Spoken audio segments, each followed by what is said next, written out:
Here is scene 1 expanded to 1000 words, no headings, as requested. When you want scene 2, just tell me. Dash dash dash. She thought she was alone. That was the single belief that kept her steady as she walked through the deserted art gallery that evening, long after closing hours. The security lights hummed softly, casting pale, diffused halos across the marble floors. Every step she took echoed like a whisper, a soft reminder that the room was far too large for someone as small and exhausted as her.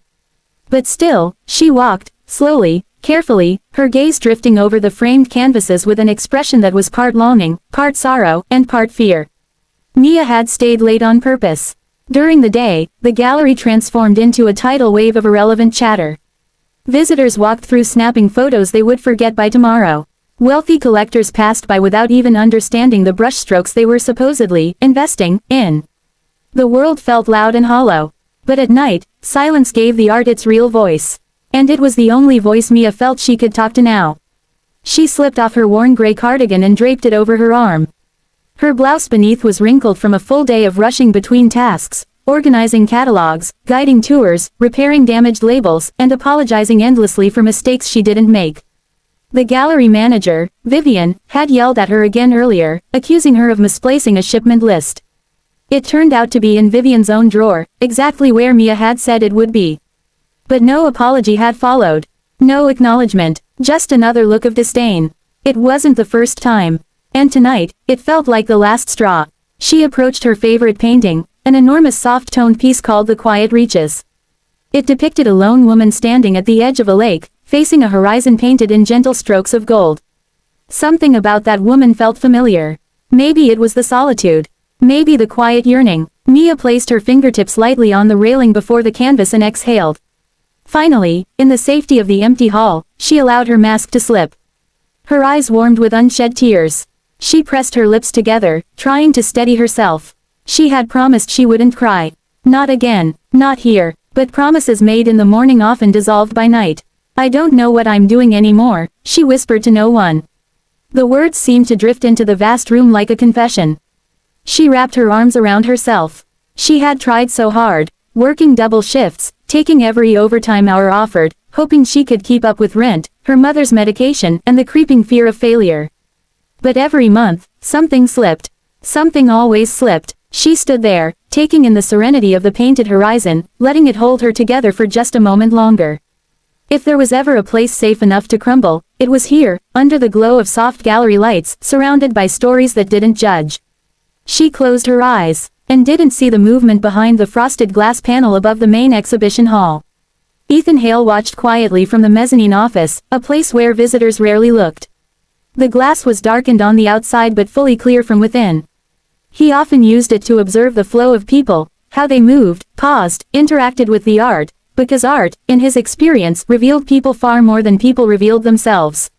He hadn't planned to stay late. In fact, he almost never did.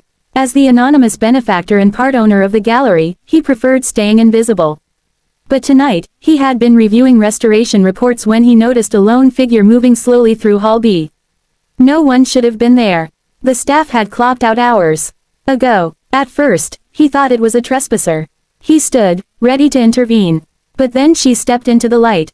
He recognized her. Mia, the quiet assistant who always walked with a stack of papers pressed to her chest, who apologized before speaking, who seemed almost afraid of the space she deserved to stand in.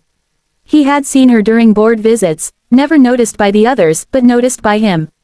Something about her tonight was different. She wasn't rushing, wasn't hunched under tasks. She walked like someone carrying a weight she could no longer hide. Ethan had seen exhaustion before, the kind that didn't sit in the body but lived in the eyes. It was the same exhaustion he had known years ago, before he built his fortune, when he worked night shifts in freezing warehouses and slept on a mattress on the floor.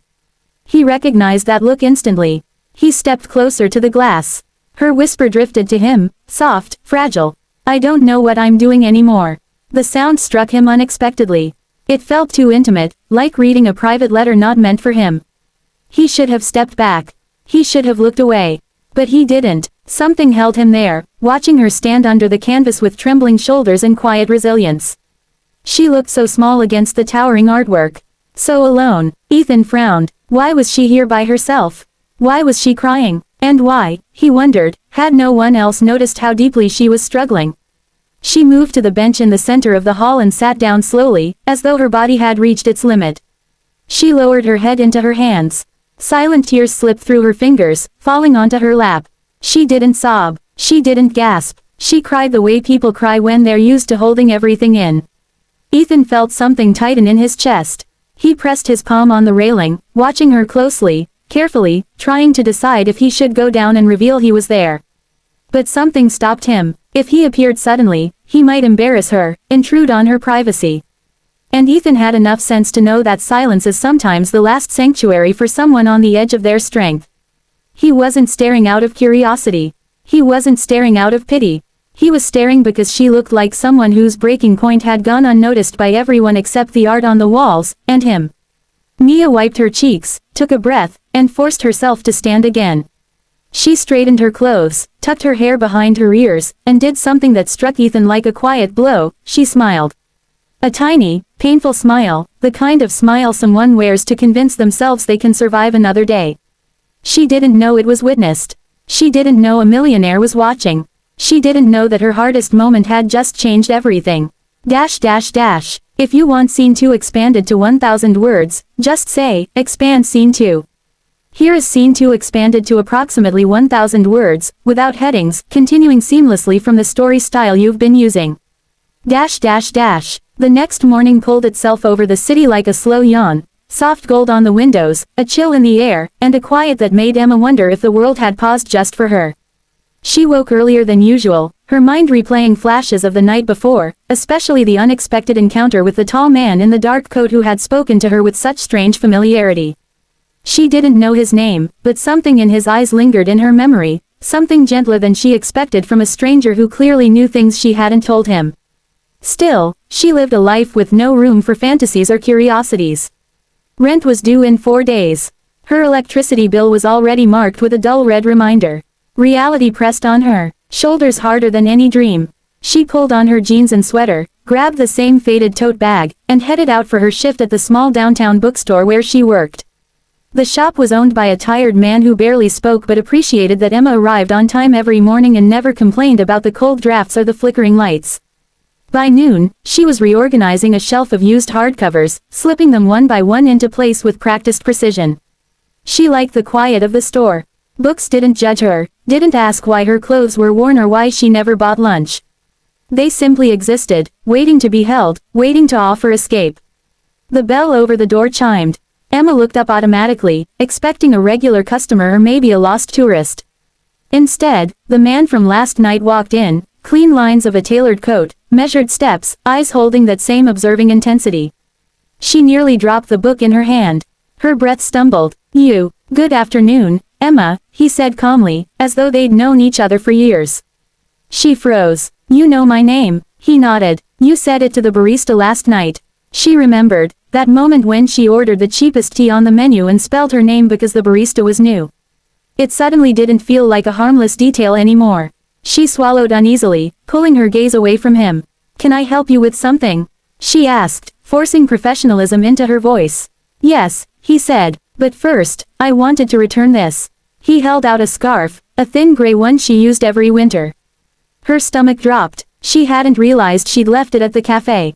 You forgot it last night, he added. It was on your chair. She hesitated before taking it. Her fingers brushed his briefly, and she felt a warmth she wasn't expecting. Thank you, she whispered. He didn't turn to leave. Instead, he looked around the little store, then back at her with a strange expression, part apology, part determination. Emma, about yesterday, I shouldn't have startled you. I wasn't following you. I happened to be there. She raised her eyebrows skeptically. You were sitting in the farthest corner, watching me the whole time. He didn't deny it. Yes, I was. Her pulse thumped. Why? A beat of silence, then he answered with a truth so direct it made her breath catch. Because you looked like someone carrying more weight than anyone should alone. She blinked, startled by the gentleness in his tone. I wasn't trying to pry, he continued. I just recognized the look. The exhaustion, the way you sit quietly, trying not to take up space. People only move like that when life has forced them to shrink. She didn't know whether to be offended or grateful. Her heart fluttered painfully between both. You don't know me, she murmured. No, he replied softly. But I'd like to. Something inside her, something fragile and guarded, lurched in confusion.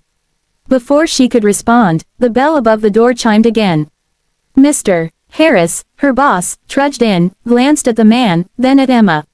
Everything okay? Yes, she said quickly, stepping back. Just helping a customer. The man nodded politely to Mr. Harris, then turned his attention back to her. May I speak with you outside? Just for a minute, she hesitated, but something about him, his calmness, his steady presence, made her feel oddly safe. Against her better judgment, she followed him out. They stepped onto the sidewalk where people rushed past, none paying either of them any attention. He took a slow breath. I'm not sure how to say this without sounding intrusive. But Emma, I know what struggle looks like. I lived most of my childhood in shelters. For years, people only noticed me when I was in their way. Her eyes widened. She had imagined him wealthy, confident enough to sit in shadows and observe, but not this. I don't want pity, he said. I want you to understand why I watched you. Most people ignore quiet pain. But I've been the one quietly breaking, so I see it in others.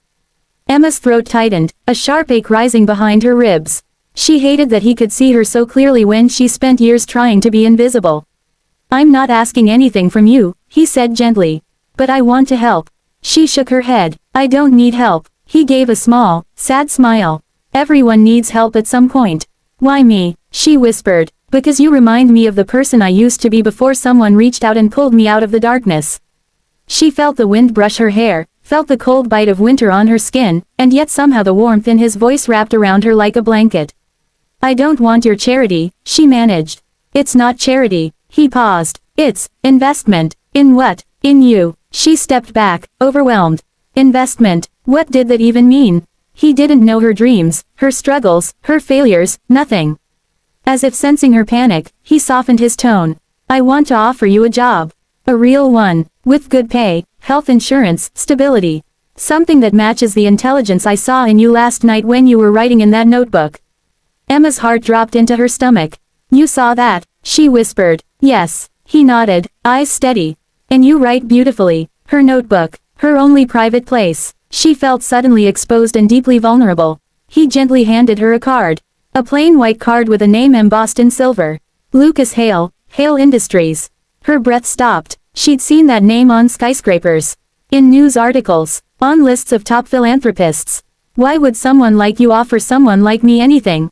She asked, voice trembling. He answered without hesitation. Because I watched you last night, and I saw a person the world constantly overlooks. And I don't overlook people who deserve more. She didn't respond. Couldn't. When you're ready, he said quietly, stepping back, call me. Or don't. The choice is entirely yours. But the offer stands. He turned and walked away, disappearing into the crowd with the same quiet confidence he arrived with. Emma stared at the card in her hand. A millionaire had watched her. And instead of judgment, he'd offered her a future she never believed she deserved. Dash dash dash.